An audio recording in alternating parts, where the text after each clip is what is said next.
தந்தை மகன் தூய ஆவியின் பெயராலே ஆமென். ஆண்டவர் உங்களோடு இருப்பாராக, உம் ஆன்மாவோடும் இருப்பாராக.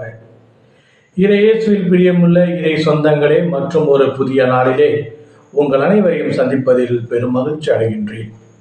இறைவனுடைய ஆசீரும் அருளும் உங்களுக்கும் உங்கள் குடும்பத்தில் உள்ள அனைவருக்கும் கிடைக்க சிறப்பாக ஜெபிக்கின்றேன். இன்றைய நற்செய்தியானது மத்திய எழுதிய நற்செய்தி 13வது அதிகாரம் வசனங்கள் 18 23 முடிய உள்ள வசனத்தில் இயேசு கிறிஸ்து விதைப்பவர் உவமையின் விளக்கத்தை கூறுகின்றார். இந்த விதையானது விதைக்கப்படுகின்றது. அந்த விதை இறைவனுடைய வார்த்தை. அது விதைக்கப்படும் இடமான நிலம் நம்முடைய இதயம்.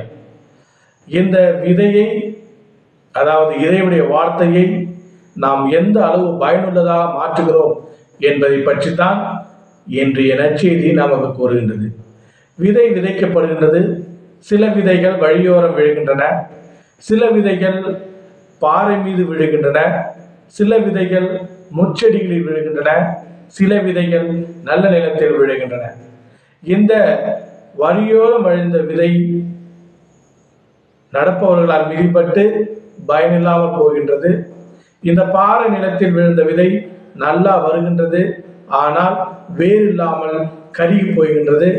முற்செடியில் விழுந்த விதையும் நன்றாக வளர்கின்றது, ஆனால் முட்கள் வளர்ந்து அதை நெருக்கி விடுகின்றன. இந்த நல்ல நிலத்தில் விழுந்த விதை மட்டுமே 30 மடங்காகவும் 60 மடங்காகவும் 100 மடங்காகவும் வளர்ந்துகின்றது. இதே போலத்தான் நாம் இறை வார்த்தையை எவ்வாறு ஏற்றுக்கொண்டு விசுவசித்து அதை வாழ்வாக்கின்றோம் என்பதை பற்றித்தான் இன்றைய நற்செய்தி நமக்கு கூறுகின்றது.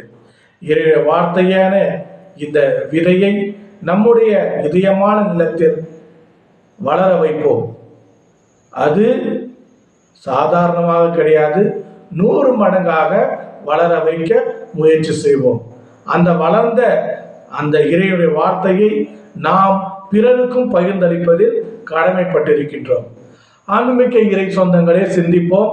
நாம் எந்த அளவு இறைவனுடைய வார்த்தைக்கு முக்கியத்துவம் கொடுத்து அதை வாசித்து ஏற்று அதை பிறருக்கு பகிர்ந்தளிக்கிறோம் என்று.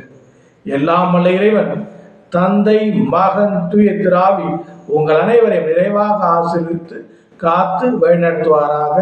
ஆமீன்.